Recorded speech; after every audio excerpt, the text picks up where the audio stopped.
do you have? And he says, well, we probably have about 2 years of a stockpile. And I said, well, we're probably, we're not going to be able to help you. There's going to be a tantalum price increase, but, we are very real. We are doing all of the appropriate things to become a tantalum producer, but we probably won't be in production till, late 2011 or maybe 2012. And, of course, that timeline has shifted a little bit now. But that is the reality. Everyone in the tantalum world, everyone in the world of electronics has stockpiled material to allow them through the last couple of years. Now those stockpiles potentially are coming to a close, and we should see a significant tantalum price increase. Yeah. We will find out, won't we, later on? We will. Yeah, there was one point. Well, the conflict minerals, that was up just last week. I guess you couldn't miss that. It was up. Obama was talking about it, and when things get to the U.S. and the U.S. takes some action in some direction, that can be very sort of forceful sometimes. So let's see what happens. Absolutely, and part of it is that and I can only generalize for the Western world, let's say. But there seems to be a limit to the amount of tragedy that the Western world consciousness can deal with at any one time.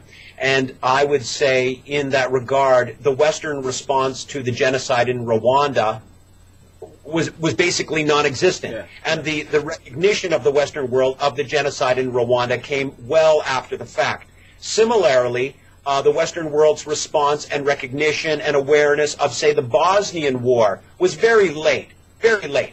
Now, in terms of all of those things, the actual worst humanitarian crisis on the planet since the Second World War has been the conflict mineral situation in the Democratic Republic of Congo. Yeah. So essentially, it is believed the same group that perpetrated the Rwandan genocide then left Rwanda and they moved west across the border into the Congo, and since about 1994 have been using slave labor, child labor, murder, rape as the tools to basically force the Congolese people into a slave policy, a slave extractive policy for these minerals. So the United Nations, a group of experts, estimate of death from this since 1994 has been 5 million people. Yeah, that's the single greatest loss of life on the planet since the Second World War. And this is only something that now is being talked about by the Obama administration. However, Hillary Clinton, the Secretary of State, was in Africa last August, and she sent back numerous reports about this humanitarian crisis. So there has been wheels turning since that time. But I do agree with you. Now that the United Nations is very close to passing laws that will make it illegal for United States companies to import tantalum that is coming from a conflict zone like the DRC, I think this will really potentially change the world. And obviously, what does that mean to us here in Canada? What it potentially means to us here in Canada, that we will be seen as a conflict-free producer of tantalum material. Yeah, yeah. And we're talking about, this is roughly, say, somewhere around 20% of total production annually, right? The conflict minerals. Well, I mean... Now, see, you get into an area where even as much as I know, I have to tell you that there are people who are members of the International Tantalum Association who have told us to our face that they don't report accurately. So it's very difficult to understand. At a minimum, it's 20%. It's at a minimum, it's 20% of the material for the planet comes from the DRC. But more interestingly, I would say, would be the perspective of our chairman of the board, Dr. Axel Hoppe, who says, historically, 10 years ago, the Cabot Corporation out of Boston and the Stark Corporation out of Germany both had a tantalum wire division. Now, about 10 years ago, the Chinese and Russian processors started sending into the Western world cheaper tantalum wire. And so, say in the year 2000, there was maybe 15% of the tantalum products were made from conflict tantalum. That's 10 years ago. Now, 50% of the finished products that have tantalum in them have tantalum wire that is sourced from the DRC, which is to say, Cabot and Stark do not have tantalum wire divisions anymore. They had to shut down those divisions because they were undercut by the cheaper Chinese and Russian imports of tantalum wire. Now, that tantalum wire is only cheap because the feedstock comes from the DRC. Yeah.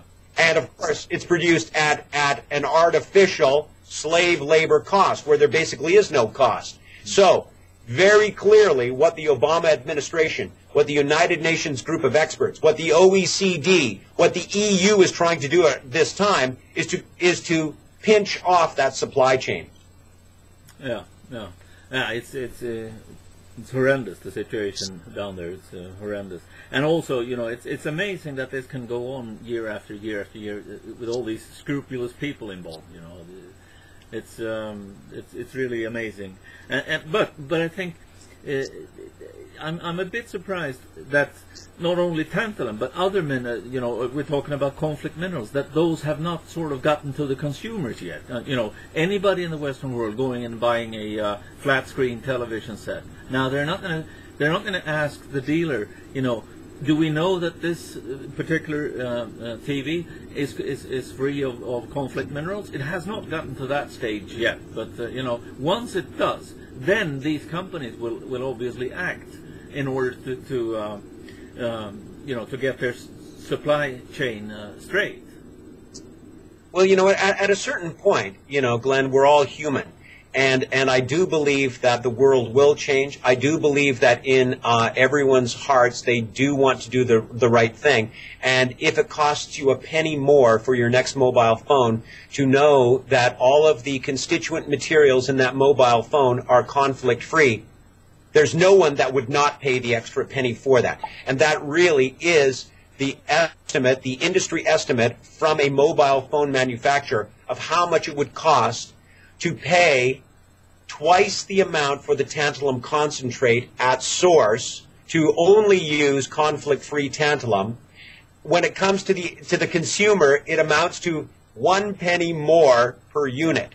So it's a ridiculous amount. But the reality is, and part of it is that there are people, as you referred to them, the unscrupulous people. They've made hundreds of millions of dollars on this supply chain. And so part of it is that they've been very, very successful in actually laundering these conflict minerals. There's lots of forged documents out there that would show that the material didn't come from the DRC, that it comes from the Rwanda, which basically has no production of tantalum. So, I mean, that should be your first clue. You know, where is this tantalum coming from? Now, one of the issues I didn't touch on was that you said China had opened up a tantalum mine in 2010. Well, to be honest with you, that may be so, but the Chinese people, it is known that the reporting from China is not very accurate on their supply chains. It is not transparent.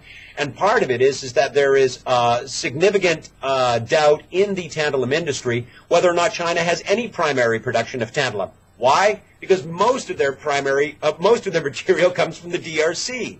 So there is a lot of self-interest at play here. So there is a lot of people trying to keep this off of the minds and out of the hearts of everyone in the Western world, so that it's not an issue that it would strike you as a consumer when you go to buy your new flat-screen TV. There are a lot of people trying to keep this off of the minds of everyone.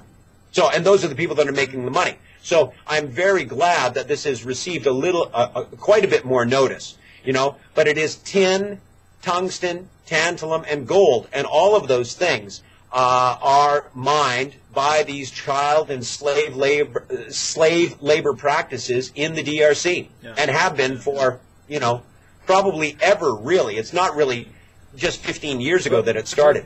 What are you implying? That the Chinese are saying that they've opened this mine just to cover the tracks in Africa?